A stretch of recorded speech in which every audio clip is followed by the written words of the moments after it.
একজন বাবা তো আন্দাজ করা উচিত, মানুষ তো চেহারা দেখলেই বুঝে যে ভাই আপনার কি মন খারাপ নাকি, মানুষ বলে না এমন?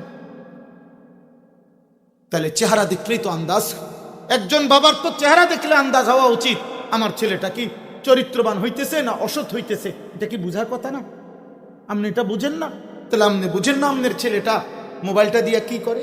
আপনি ক্লাস 8-এর বাচ্চাটারে 24 ঘন্টার জন্য মোবাইল দিয়ে দিলেন, আপনি মাত্র এসএসসি পড়ুয়া ছেলেটারে 24 ঘন্টার জন্য মোবাইলটা দিয়ে দিলেন কেন? আপনি আপনার 14 বছরের অবিবাহিত মেয়েটাকে ফুল টাইমের জন্য মোবাইলটা দিয়ে দিলেন কেন? কি করতে চাচ্ছেন? হ্যাঁ, বাচ্চা বলবে আপনার কাছে বলছে পড়ালেখার অনেক কাজ আছে, স্কুলের অনেক কাজে। ওরে একবার জিজ্ঞাসা করেন রাত 12টার পরে সকাল 8টা পর্যন্ত তোমার কোন স্কুলের কি কাম? রাত্র 12টার পরে স্কুলের কি কাম? ওই সময় ওই তোলে এখন রাত 12টার পরে মোবাইলটা জমা দিয়ে দাও। কথা বলেন না কেন? রাত 12টার পরে সকাল 8টা পর্যন্ত আপনি বাবার কাছে মোবাইল জমা নেন, আপনি মার কাছে মোবাইল জমা নেন, শুনে না? হ্যাঁ, বলবে কি শুনে না? তো আপনার ছেলে যদি আপনার কথাই শুনে না, এই লজ্জার কথা মানুষের দ্বারা কম কেমনি? আপনি এই গ্রামে আড়েন কিনতেন, আপনি তো আকামলা মানুষে না। কথা বলেন না কেন? আর 2 নম্বর প্রশ্নটা আরো জঘন্য কথা বললে যে আপনি তারে সংশোধন করার চেষ্টা শুরু করছেন কখন থেকে? 16 বছর বয়সে? না না, আল্লাহর নবী তো বলছে তাকে 7 বছর বয়সে নামাজ পড়াইতেন, 10 বছর বয়সে প্রহার করে হলেও নামাজে বাধ্য করতেন। সেটা করলেন না কেন? সেটা শোনেন নাই? কথা বলেন না কেন? 7 বছরের বাচ্চাকে আল্লাহর কোরআন থেকে বঞ্চিত করলেন কেন? 6 বছরের বাচ্চাকে মসজিদে নিলেন না কেন? কেন নিলেন? আল্লাহ আমাদেরকে বুঝ দান, আল্লাহ আমাদেরকে বিবেক দান করেন। আমি এটাই বলতে চাচ্ছি, আমরা চলে যাব, এখানে যারা বয়স্ক চাচা আছেন আপনারা চলে যাবেন অল্প সময়ের ভিতরে, 10 থেকে 15 বছর 20 বছরের ভিতরে আপনারা বয়স্ক বাবারা চলে যাবেন। কিন্তু এই প্রজন্মকে কার হাতে রেখে যাচ্ছেন বলেন? কিসের হাতে দিয়ে যাচ্ছেন এদেরকে?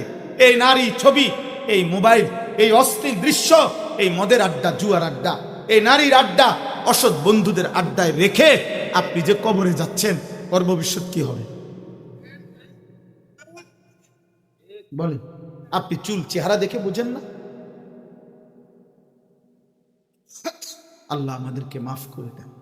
আপনাদের কষ্টের আয়োজন দেখে আমি নইলে এত লম্বা বয়ান করার কথা ছিল না, মন চাচ্ছিল না, কিন্তু আমার একটা হঠাৎ মনে হয়েছে যে 8 দিন ব্যাপী যেই মানুষগুলো আপনারা মাহফিলটা করেন, আপনাদের তো অনেক কষ্ট হয়, এটা তো খামখেয়ালি কথা না। এই 8 দিনের জন্য আপনারা কত অস্থিরতা, এক একজন বক্তা, ওয়াইজ, আলেম, মেহমানদারি, হাদিয়া, এই সমস্ত আয়োজন। তাহলে এত কিছুর বিনিময়ে কলিজা যদি না নড়ে, বিবেক যদি না নড়ে, অনুভূতি যদি না জাগে রে আব্বা, আখিরাতের ফিকির যদি না আসে, তো এই শুধু প্রদর্শনী দিয়ে কি হবে? বক্তার পর বক্তা বদলাইলেন তো কি হবে? এত বক্তা মনে করেন একবারে চাঁদের দেশের থেকে আইলো, আর সামনের বুঝে আরেকজন আসছে মঙ্গল গ্রহের থেকে, মনে করেন বক্তা একবারে মনে করেন এত বড় বক্তা যে কমপক্ষে 300-400 কেজি ওজন বক্তা, ফিকাফে করে হুজুর এনে হতাইলেন মনে করেন। একটা এত বড় হুজুর আনছেন, এটা কোনো এমনি গাড়িতে আঁটে না। হ্যাঁ, তো এরপরে কি? এরপরে কি? যদি কারো কলিজা না নড়ে, আখিরাতের ফিকির যদি না আসে, তো বক্তার পর বক্তা বদলায় কি হবে? অতএব আল্লাহ বলেন, বান্দা পরীক্ষা দিয়েই ইমানের প্রমাণ করতে হবে। আর পরীক্ষা কি? এই মৃত্যু পর্যন্ত আমাদের কাছে আল্লাহর যত হুকুম, এটাই পরীক্ষা। প্রতিবার নামাজের ওয়াক্ত হলেই পরীক্ষা, সেজদা দিচ্ছেন না ছেড়ে দিচ্ছেন। প্রতি বছর শেষে পরীক্ষা, যাকাত আদায় করছেন না করছেন। রমজানের চাঁদ উঠলেই পরীক্ষা, রোজা রাখতেছেন নাকি রাখতেছেন না। সম্পদ জমা হলেই পরীক্ষা, হজ করতেছেন নাকি করতেছেন না। উপার্জনের সময় হইলেই পরীক্ষা, হালাল উপার্জন করছেন নাকি হারাম উপার্জন করছেন। খাবারের সময় পরীক্ষা, হালাল খাচ্ছেন নাকি হারাম খাচ্ছেন। খালাস। নারী সামনে আসলেই যুবক পরীক্ষা, তুমি কি নারীর দিকে তাকাইয়া আসো নাকি চোখ নামাইছো, এটাই তো পরীক্ষা। প্রত্যেকটা গুনাহ ছেড়ে দেওয়া, এটাই পরীক্ষা। প্রত্যেকটা প্রত্যেকটা আনুগত্য আল্লাহর হুকুম পালন করা, এটাই পরীক্ষা। আল্লাহ বলেন এই পরীক্ষা দিতে হবে মৃত্যু পর্যন্ত। এজন্য দুনিয়াকে বলে দারুল ইমতিহান, পরীক্ষার ঘর। আখিরাতকে বলে দারুল জাযা, ফলাফলের ঘর। পরীক্ষা এখানে, ফলাফল সেখানে। দারুল আমাল, দুনিয়াকে বলে আমলের ঘর। আখিরাতকে বলে দারুল হিসাব, হিসাবের ঘর। মেহনত এখানে, হিসাব ওইখানে। কোনখানে? আখিরাতে। আখিরাত। আমাদের কিছুদিন আগে একজন বিশ্ববিখ্যাত বুজুর্গ ইন্তেকাল করছেন, হযরত মাওলানা পীর জুলফিকার আহমদ নকশবন্দি রাহমাতুল্লাহ আলাইহি। অনেক বড় আল্লাহওয়ালা ছিলেন হযরত। একটা সুন্দর কথা বলতেন। এই তিনটা বাক্য যদি কেউ মনে করে, আমি মনে করি চমৎকার, তার জীবন যথেষ্ট। এক, হযরত বলেন একজন মুমিনের জীবন 3 ভাগ। হযরত বলতেন মুমিনের দুনিয়া 100 ভাগ, মৃত্যু পর্যন্ত শুধুই মেহনত। মুমিনের কবর কিছুক্ষণের বিশ্রাম, মুমিনের জান্নাত চিরস্থায়ী আরাম। খালিস মেহনত করবে দুনিয়ায়, ক্ষণিকের বিশ্রাম করবে কবরে, চিরস্থায়ী আরাম করবে জান্নাত। সুবহানাল্লাহ। অতএব এখানে মেহনত করতে হবে, এখানে কষ্ট হবে আব্বা। এই কষ্টটুকু আল্লাহ তাআলা জান্নাতে 100 কোটি নিয়ামত দিয়ে পোষায় দিবে। অতএব এই শেষ কথাগুলো আল্লাহ বলেন, আম হাসিবাল্লাযীনা ইয়ামালুনা আস-সাইয়্যাত আন ইয়াসবিকুনা সাআ মা ইয়াহকুমুন। আল্লাহ বলেন, এই শোনো ভাই, বাবা, মা, বোন, আপনারাও শুনেন। আল্লাহ বলে তোমরা যারা যারা গুনাহ করছো, পাপ করছো, তোমরা কি এই ভেবেছো যে আমি আল্লাহকে ডিঙ্গায় যাব? আল্লাহ জানতে চাইছে তুমি কি মনে করছো? পুলিশ দেখে নাই, র্যাব দেখে নাই, বিজিবি দেখে নাই, সেনাবাহিনী দেখে নাই, মেম্বার জানে না, চেয়ারম্যান জানে না, মা জানে না, বাবা জানে না, দেশ জানে না, জাতি জানে না, পাড়া জানে না, পড়োশি জানে না, স্বামী জানে না, স্ত্রী জানে না, ছেলে জানে না, মেয়ে জানে না, কেউ জানে না। আল্লাহ বলে তোমরা যারা গুনাহ করছো, মিথ্যা, চুরি, ডাকাতি, জিনা, ব্যভিচার, মদ, জুয়া, অস্থিরতা, বেহায়াপনা, বেপরদিগি, আল্লাহ তাআলা বলে তোমরা কি ভেবেছো যে আমি আল্লাহকেও ডিঙ্গাই যাইবা, আমার থেকেও ছুটে যাইবা? সাআ মা ইয়াহকুমুন। আল্লাহ বলে যদি এটা বুঝে থাকো, যদি এটা ভাইবা থাকো, এটা তোমাদের ভুল সিদ্ধান্ত, মন্দ সিদ্ধান্ত। আল্লাহ বলে বান্দা, 1 জাররা 1 সেকেন্ড আমি রবের নজর থেকে তুমি আড়াল হইতে পারো? পারবে? আল্লাহ থেকে আড়াল হওয়া সম্ভব না? সম্ভব। এই মালিককে ফাঁকি দেওয়া চায়। আলাম ইয়ালাম বিআন্নাল্লাহা ইয়ারা। আল্লাহ বলে জানে না বান্দা, আমি যে সারাক্ষণ দেখি। আলা ইয়ালামু মান খালাক ওয়া হুয়াল লতীফুল খাবীর। আল্লাহ বলেন যিনি সৃষ্টি করেছেন তিনি জানবেন না তার সৃষ্টি কখন কোথায় থাকে? বলো কি, বলো কি বান্দা, আমাকে কি ভাবছো তুমি? আমি আল্লাহকে আন্দাজও করতে পারো নাই আমি কেমন মালিক। এই জন্য আল্লাহ থেকে লুকানো সম্ভব? যুবক ভাই বলো। রাত 2টা বাজে, পৃথিবীর সবাই ঘুমিয়ে গেছে, তুমি নারীর ছবি দেখতেছ। আল্লাহ ডাক দিয়ে বলে আনিস আমি জেগে আছি,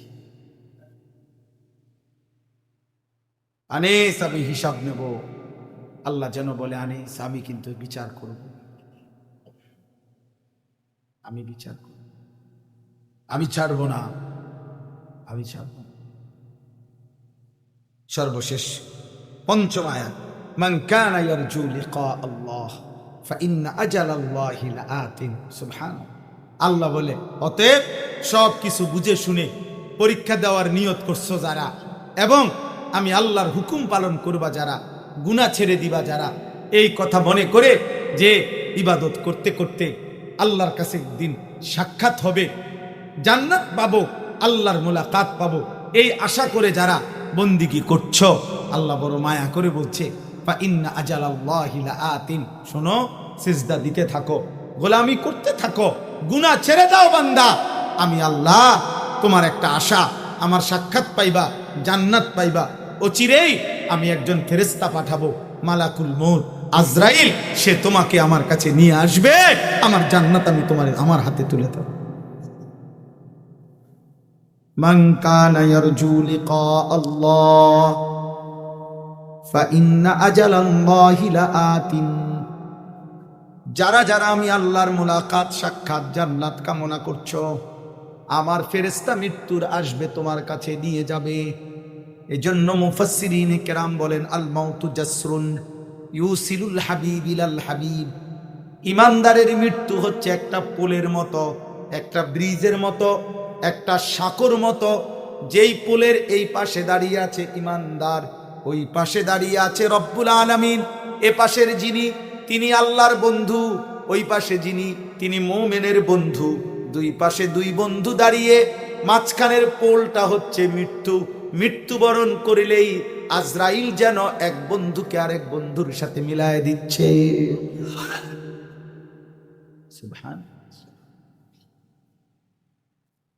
এই জন্য আল্লাহ তাআলা উভয়টাই বলছে। আল্লাহ বলছে নাফরমান, আমাকে ছুটতে পারবা না, আমাকে ছাড়াইতে পারবা না। আর বলছে ইমানদার, আমার সাক্ষাৎ যদি চাও, জান্নাত যদি চাও, আমি আজরাইল পাঠাবো, ও তোমাকে নিয়ে আসবে আমার কাছে, আমার জান্নাত আমি তোমাকে দিয়ে দেব, মুলাকাতও দেব, সাক্ষাৎও দেব।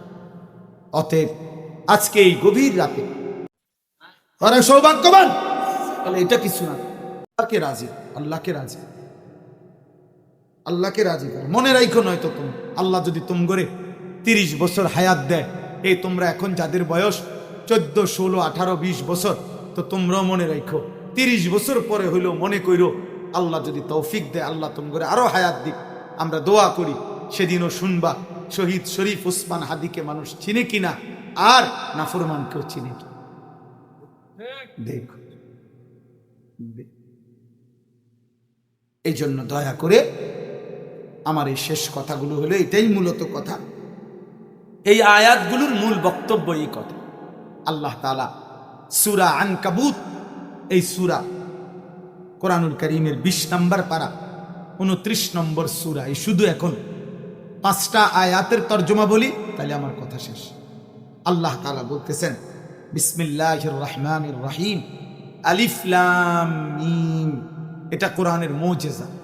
আল্লাহ তাআলা কোরআনুল কারীম যে আল্লাহর কালাম, এ কথা প্রমাণ করার জন্য বিভিন্ন আঙ্গিকে কোরআন শরীফে আল্লাহ এটা প্রমাণ করছেন যে এটা আল্লাহর কালাম। মক্কার কাফেররা বলতো কোরআন মুহাম্মদের বানানো, নাউজুবিল্লাহ। আল্লাহ তাআলা এই কথাটাকে প্রতিহত করার জন্য বহু আঙ্গিকে জবাব দিছেন। এর মধ্যে এটা 29টা সূরার শুরুতে আল্লাহ তাআলা কোরআনুল কারীমে কিছু অক্ষর নাজিল করছেন।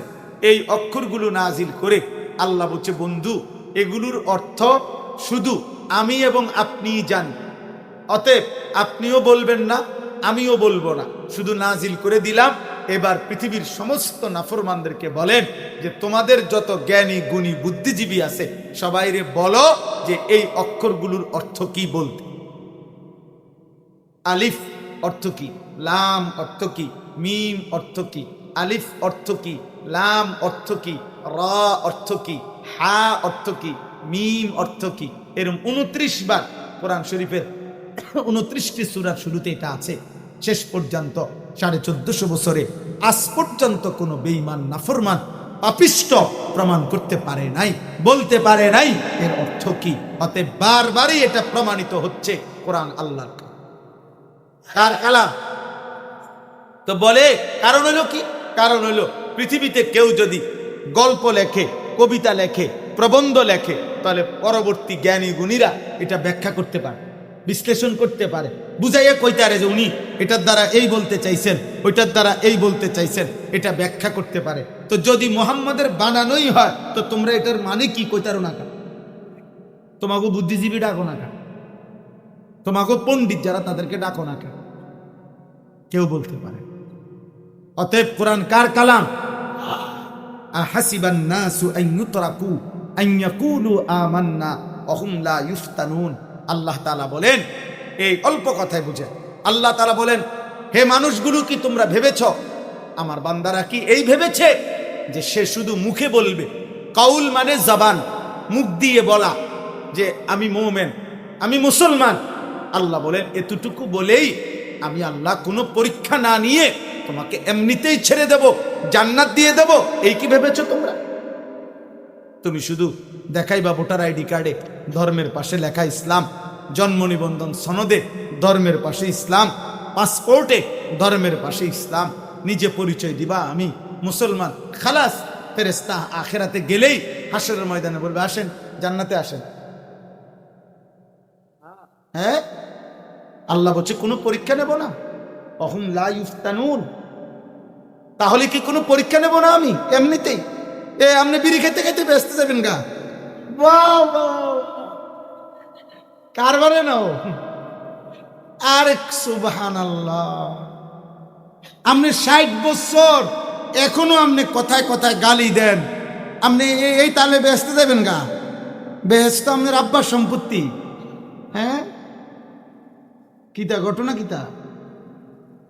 আপনার ঘরে প্রতিদিন বিবি বাচ্চা সবাই রঙিন টেলিভিশনে নাটক, সিনেমা, নর্তকীর নাচ দেখে, এই তালে সবাই ব্যস্ত যাবে গা?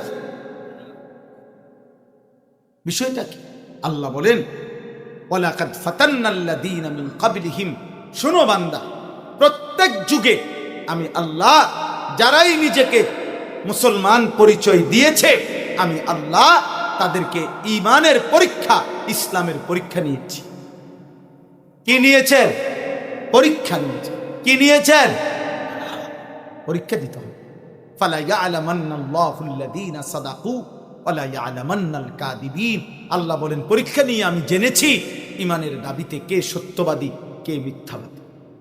এজন্য বাপ আবারও বলছি, তোমরা ছেলেরা শোনো, কিছু ছেলে এখনো মনোযোগী না, তোমরা এই নিজেদের ধাক্কা ধাক্কি দুষ্টামি করতেছে, অসভ্যতা কোনোভাবেই ছাড়ে না। কিছু ছেলে রাত গভীর হোক, ওই যে সবসময় একতাল, কিছু ছেলে পেলের জীবনটাই আমার এটা বেশি, এই জন্য আফসোস লাগে, আসলে খুব ভয় লাগে যে আরে 14-16 বছর বয়সে ও যদি আল্লাহকে এভাবে ভুলে যায়, 40 বছর পর্যন্ত সে পৌঁছলে কি হবে সে। আমি এই জন্য একটু বেশি চিল্লাই আর কি, ছেলেদেরকে বেশি বলি, কিশোর যুবকদেরকে নিয়ে বেশি ভাবি। আমার পেরেশানি এটা যে আমার বেশি চিন্তা লাগে যে মাত্র 16 বছর একটা ছেলের বয়স, এইতে এত বড় গাঁট তেরা যে মাত্র এত কম বয়সে একটা সেজদা দেয় না, এক ওয়াক্ত নামাজ পড়ে না। এ কিন্তু ছোটখাটো গাঁট তেরা না, এ কিন্তু ছোটখাটো বেয়াদব হচ্ছে না, শক্ত বেয়াদব হইতে। ও মা, আপনি জানেন না ও কত বড় বেয়াদব। এত কম বয়সে তো এত সাহসী হওয়ার কথা। এ তো মাত্র 16 বছর, 14 বছর। এখনই আপনি ওরে বলেন যে তোর বড় মোবাইলটা দিয়ে ওর খবর নিলে দেখবেন 1 সপ্তাহে 3 রাতে আপনার কোনো বয়স্ক লোক, মনে করেন 60 বছরের কোনো বুড়া মানুষ, যারা মনে করেন আজকে 40 বছর যারা নাটক সিনেমা দেখছে, মনে করেন ধরে নিলাম উনি 40 বছর ধরে টেলিভিশন দেখে, এখনকার যার বয়স 60 বছর, এই বাড়া 40 বছর ধরে যত বেডি দেখে নাই, এই হাইওয়ান 3 রাতে তার চাইতে বেশি উলঙ্গ ছবি দেখে। তো ওর ভিতর কলজাটা দাজ্জাল পেয়ে গেছে, দাজ্জাল। আপনারা বুঝেন না? নাই তো ছেলে পেলেদের চেহারার দিকে দেখেন, পাষাণ চেহারা, কালো চেহারা, সামান্যতম লজ্জা, দয়া, অনুভূতি নাই, এমন হয়ে গেল কেন?